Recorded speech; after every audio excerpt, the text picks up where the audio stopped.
The biz. 3, 2, 1. You're done when I see. Okay, let's do it. Welcome back to another episode of Diving Deep with the Levs here on What's the Biz 559. We are so excited that you are here with us. Yes, Honey, how you doing? I'm honey? doing good. I'm feeling good. Looking good. Thank you. I appreciate it. You know, I already see what type of time you on tonight. Oh my God. Yo, how you doing? I'm doing good. So behind the scenes, what y'all didn't see was me dying and having cough attacks. Last episode. Last episode.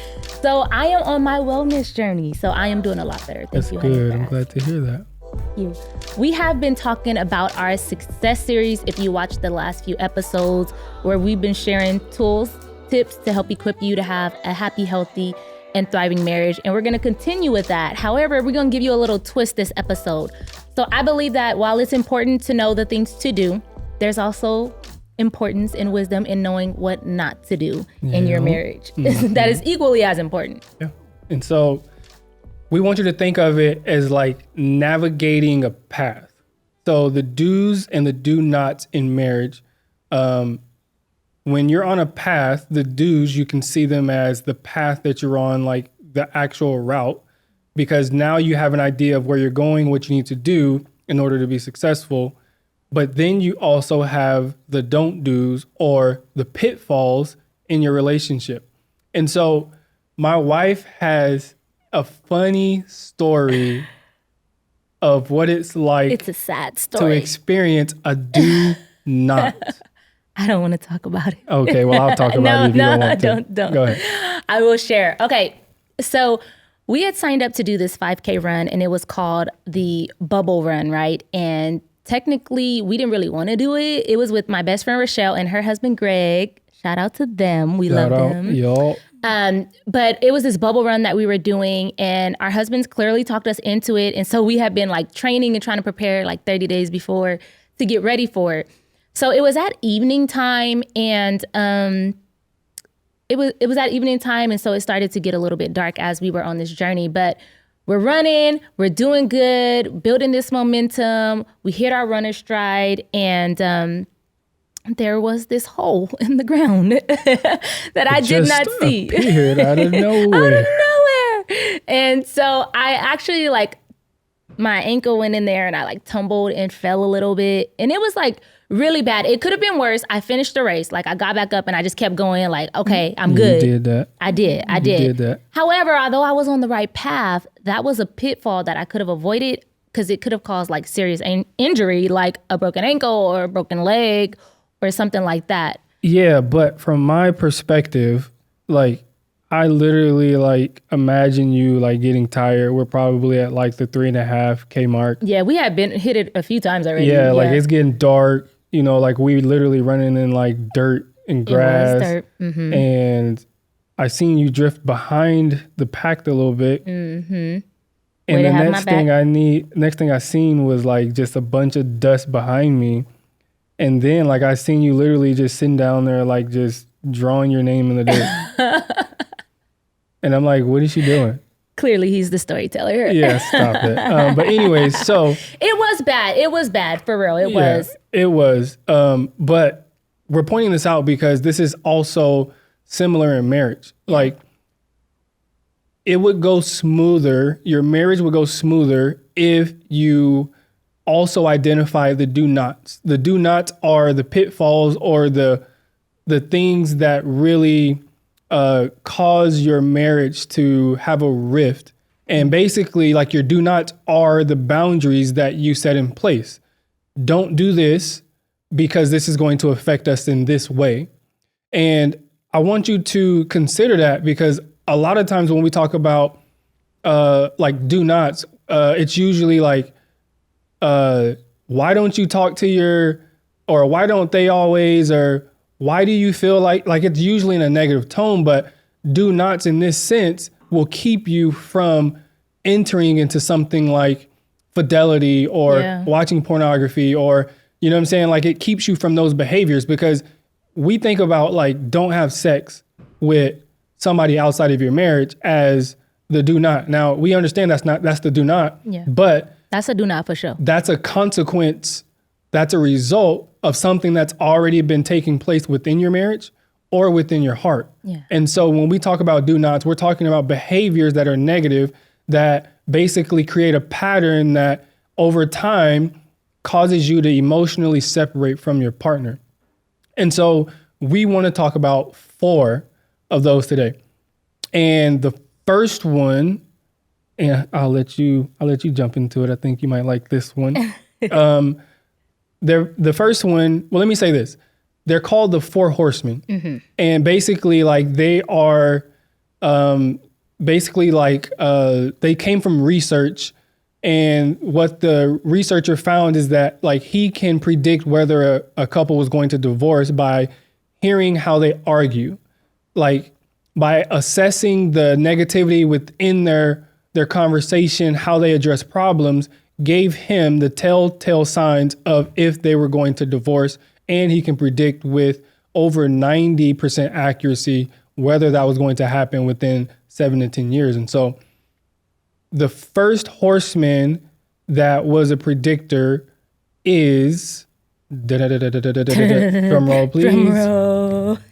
Criticism. So, honey, kind of share a little bit about criticism and your thoughts on that. Okay, so of course we all have complaints about our spouse, but there is a difference between criticism and complaints.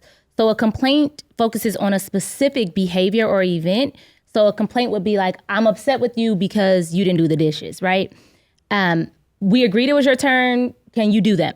But a complaint includes 3 different parts. And do you want to elaborate on those 3 parts, honey? Sure. So complaints and criticism are different. Complaints basically compose of feeling, it addresses a specific behavior or situation, and it has a request or a need that you mentioned. Mm-hmm. So basically like a statement would be like, I'm upset with you because you didn't wash the dishes.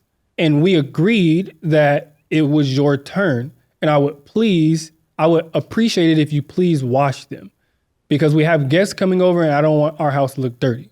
So that's a complaint. The feeling was I'm upset. The situation was you washing the dishes. And the request was, can you please wash them? Now, that's a complaint. Criticism is different. Criticism basically expresses negative feelings or opinions towards your partner's character or personality.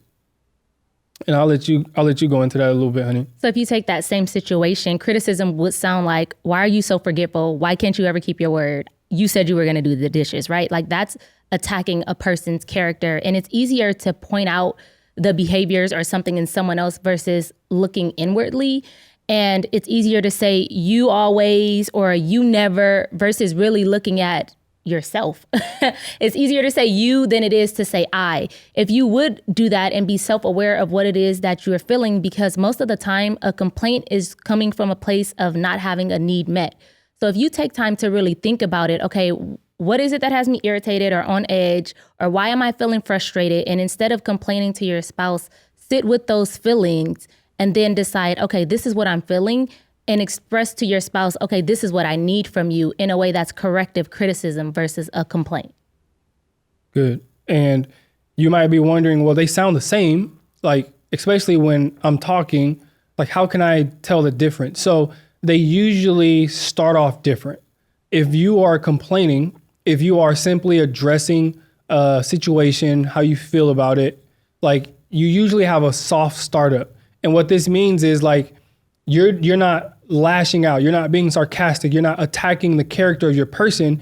You're more so addressing a situation that you have that you want to get a need met or you want to get a result, but you're not attacking the character of your person. A criticism, on the other hand, is a harsh startup. This is where you are basically like addressing the situation and basically saying that your partner is like defective, basically. Yeah. And so if you feel like criticism is something that you struggle with, the way that you can start to combat criticism is literally like you can go over the method that we're showing you, which is to focus on those 3 parts. Focus on you instead of your partner. I am upset. Like, not you made me upset, or I can't stand you, or you should have, or you always, or why can't you just be a person of your word? You always leave the dishes in the sink when I need them washed. Like, why do you, like, start with I am upset because of, and then address the situation. Because you didn't do blank. And I need you to do blank. Like, that's literally the formula you can use, because now you are making it about you and how you feel versus how your partner made you feel, and giving them all the responsibility. Because what you're doing when you say you made me feel is you're giving them the responsibility for controlling your actions. In reality, you're really basically saying like, I don't want to take responsibility for my actions, so I'm gonna just give that to you. So I'm not responsible for how I respond either. It's on you. And so that's basically what happens when you are criticizing. And so the problem with criticism is that it paves the way for deadlier horsemen. And so the next one is contempt. Yes. And contempt is basically feeling like you're better than, right? Better than your spouse. You may say that, no, me and my spouse are equal, but if you're treating them less than, obviously that contradicts that whole thought process. But basically, being contemptuous is a form of disrespect. So if you are being cynical, name calling, sarcastic, if you are joking harshly, these are all forms of contempt. And a lot of times, I don't think we even realize that we're being disrespectful when we're talking to our spouse in this way. Sometimes that's not the intention behind it, but a lot of times it is. Yeah. And I think one of the reasons why contempt goes like unnoticed to the individual who's being contemptuous is because it's hard to address the feeling under it. And this might be hard for some of you to hear, and you might not agree with it. But when you are expressing contempt, what you're basically saying is that you're disgusted at your partner.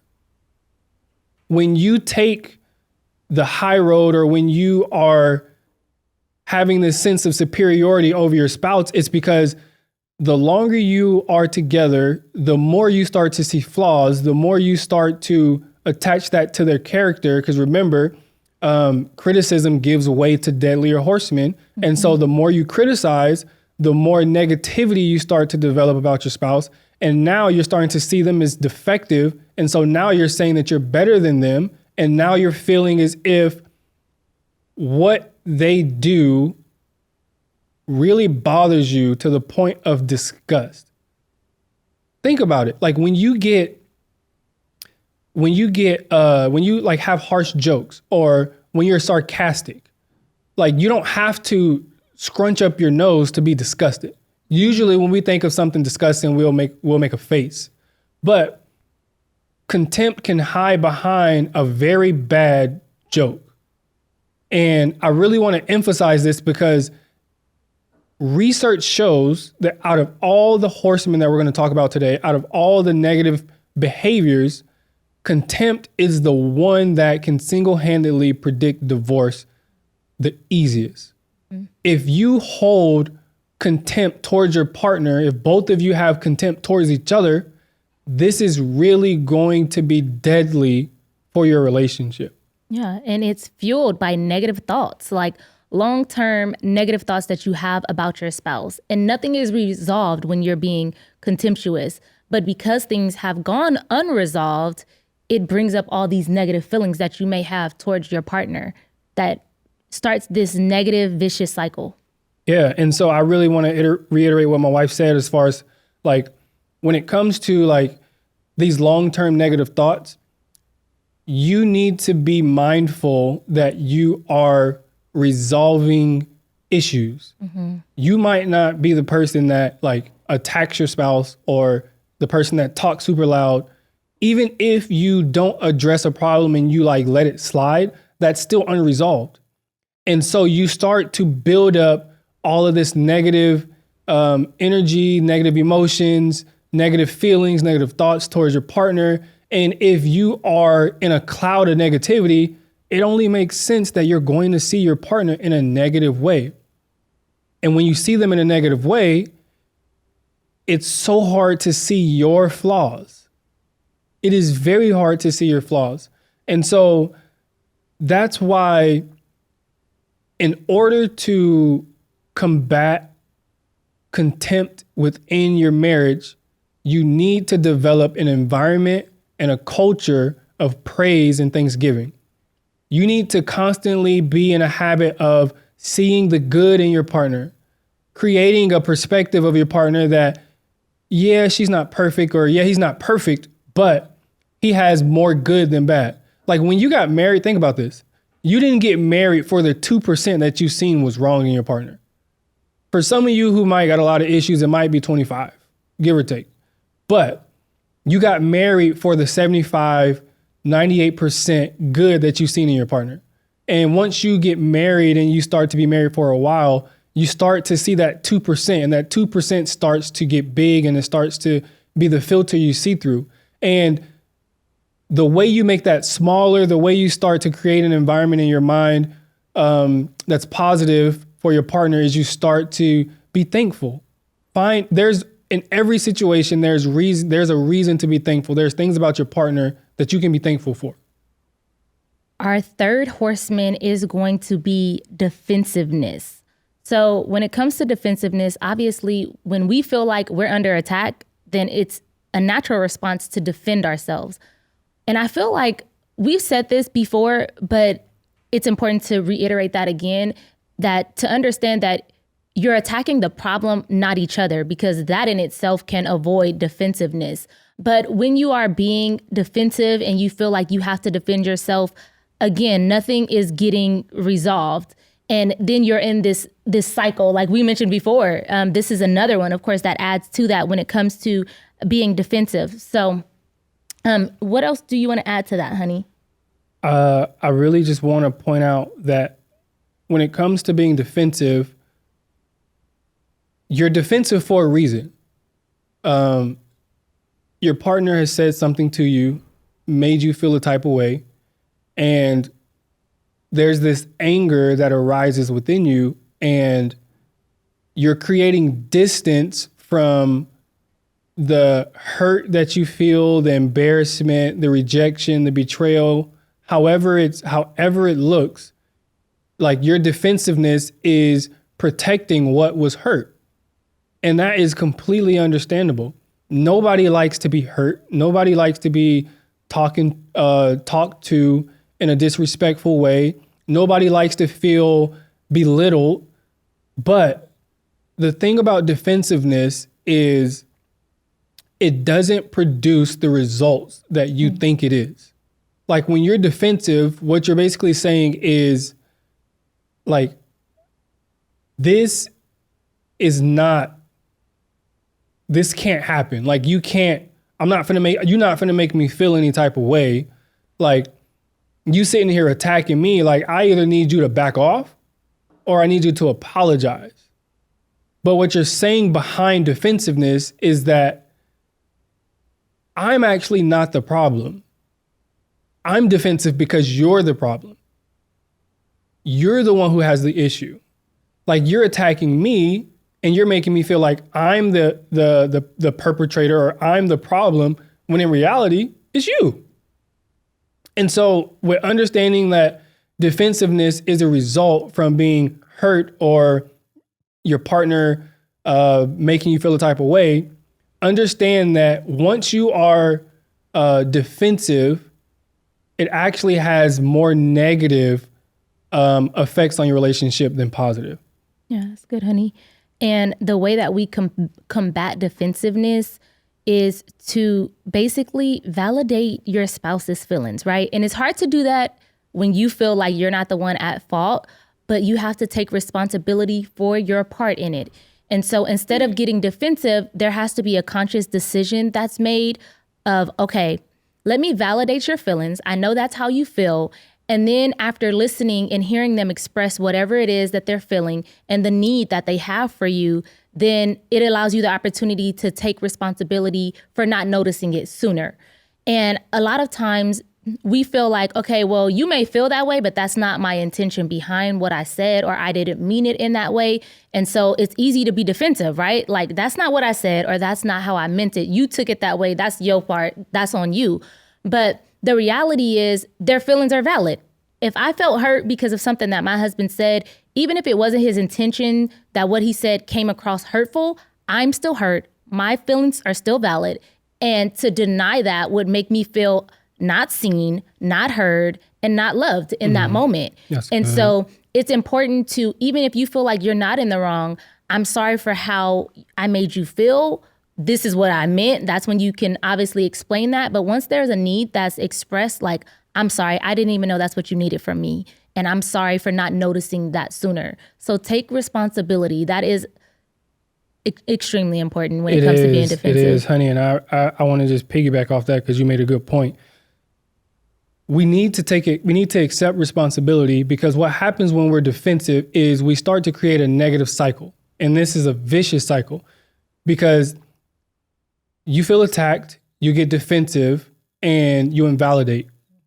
And when you invalidate, you're further igniting the fuel or the flame for your partner. So they're going to attack more, and then you're going to defend more. And now you're caught in this pattern, and you look at your partner and you say, like, you're the problem because you are attacking me. And the reason that you need to accept responsibility is because it removes your ego.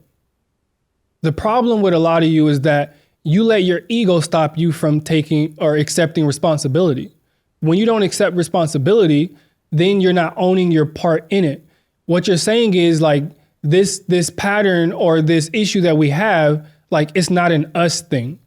It's something that's you. You're the problem. And now you go back to criticism, attacking the character of the person, of your spouse, and now you're making them feel defective. And when you feel defective, now you're cutting off emotional connection. When you cut off emotional connection, now they withdraw and you are feeling superior than, and now you're caught in this vicious cycle of pursue, withdraw.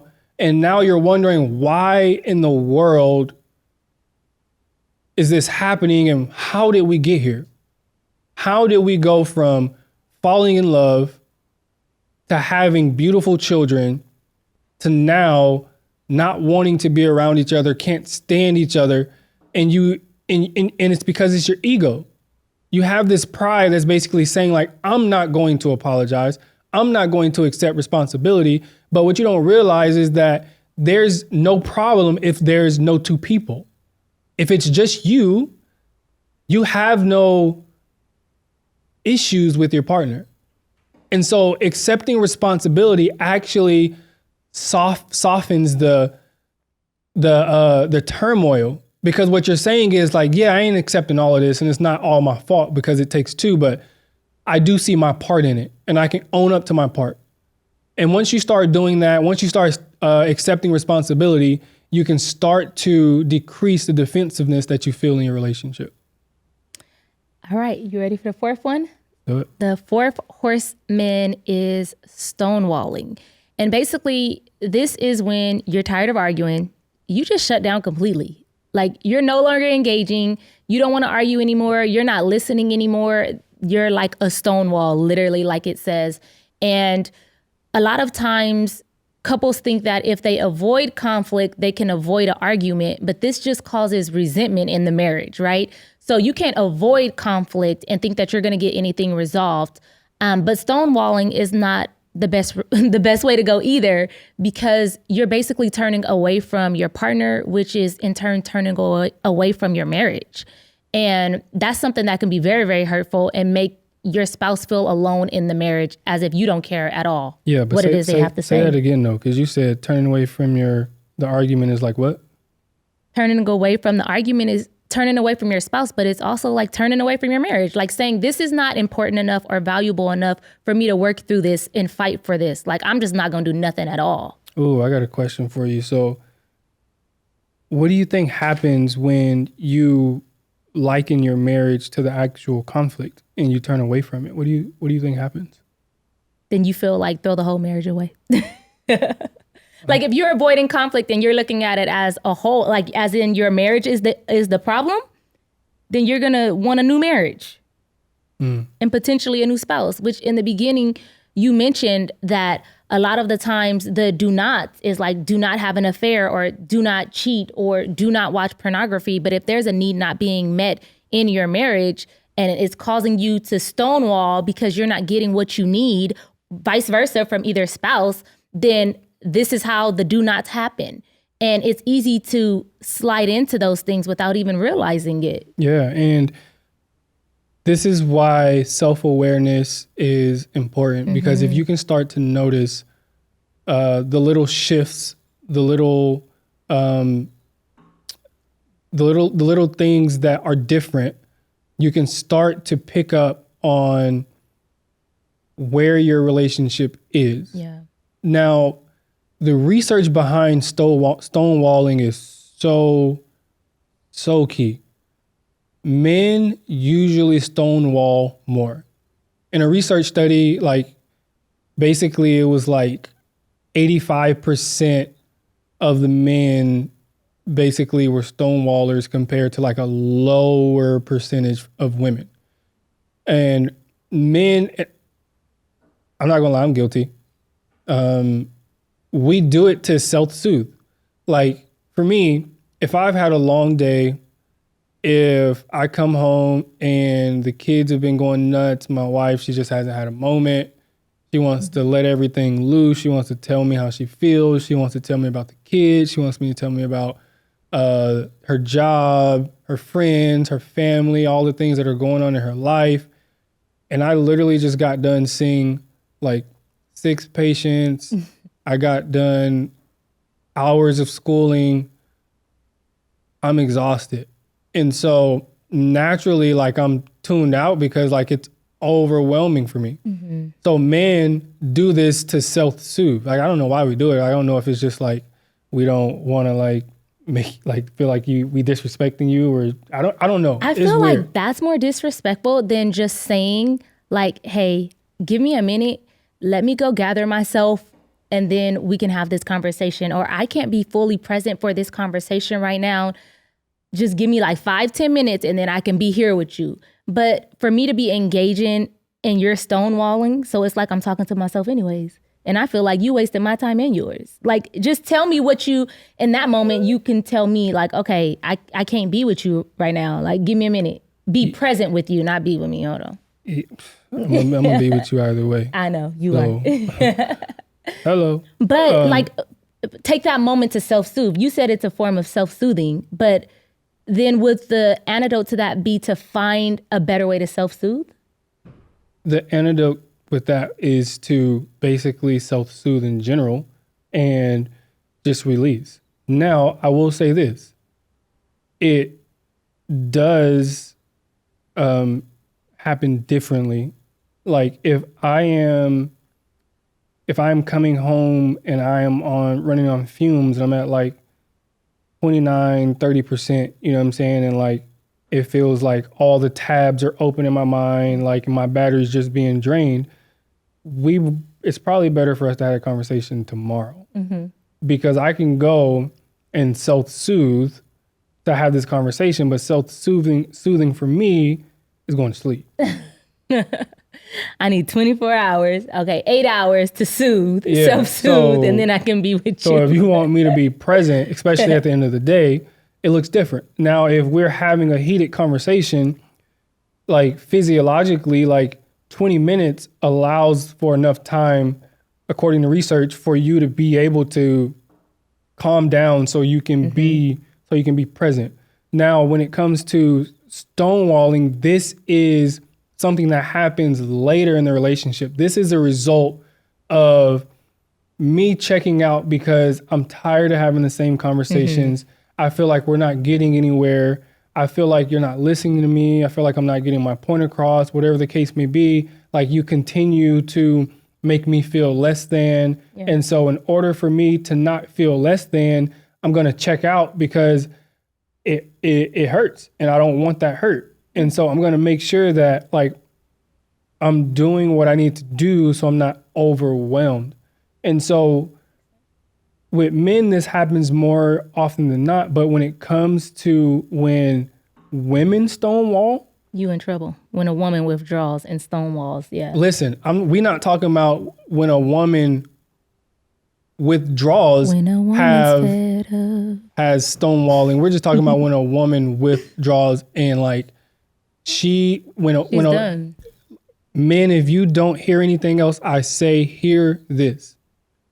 Once your wife gets to a point where she is stonewalling, you need to consider getting major help because it might be the last straw. Once your wife has stonewalled, your marriage is basically on the brinks of divorce because women naturally engage, most women, not all, naturally engage, naturally pursue, naturally want to fix it, naturally will pursue the guy. And once they get to a point where like I've tried, it's not working, I feel like I'm giving energy, I feel like he's tapped out. Once you get to a point of disengaging, it's hard for her to come back online.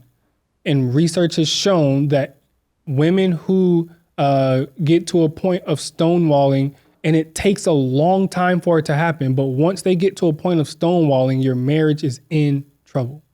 Yeah, I agree with that. For a woman, especially when you gave us the statistics, which was actually shocking to me, I can definitely see that men would be more, like the percentage would be higher for men to stonewall, but 85% was way up there. So to think about that 15%, like it takes a lot for a woman to be at her breaking point where she's like, I'm done. But when she gets to that point, like you said, there's no coming back from that without help. And this is where you get a therapist and you get counseling. Preferably you already have one before that so you can prevent some of these things. But to combat that would basically be what we said. If you need to take a moment so that you can self-soothe, relay that to your spouse. Take your moment. If you're in a heated discussion and you guys are having conflict and you're arguing, don't be tempted in that moment, because I know men, you can get like flooded with all this emotion and you don't want to necessarily make your spouse more angry. So you just shut down. Instead, take a moment, revisit the conversation later if you need to. Don't say anything out of anger. Words are something that you can't take back. Life or death is in the power of the tongue. Take that moment if you need to. But it's important to stay emotionally connected with your spouse. And stonewalling is shutting that off completely. And it's hard for you to be able to hear what your spouse is really saying if you are not calm in that situation. So that's why some conflict, as we shared in our last podcast episode, not all conflict can be resolved or is resolvable, but it can be managed. And if it's getting so heated that you can't manage this moment, then take a step back and come back and revisit it. Yeah. And just to recap again, these are do nots. Do not be critical. Yes. Do not be contemptuous, especially contemptuous. Yeah. Avoid defensiveness and do not stonewall. These are the do nots that we want you to focus on when you think about your relationship, because avoiding the pitfalls can save you a lot of emotional distress, and it can save you years for your marriage. It can actually help you save your marriage too. And we're sharing this with you once again because a thriving marriage is for you. Yes, it is. And we want to see you win at relationships. Yes. And so as we come to a close, we just want to thank you for tuning in. Thank you. And we look forward to seeing you on the next episode. Yes, make sure that you like and subscribe. Wait.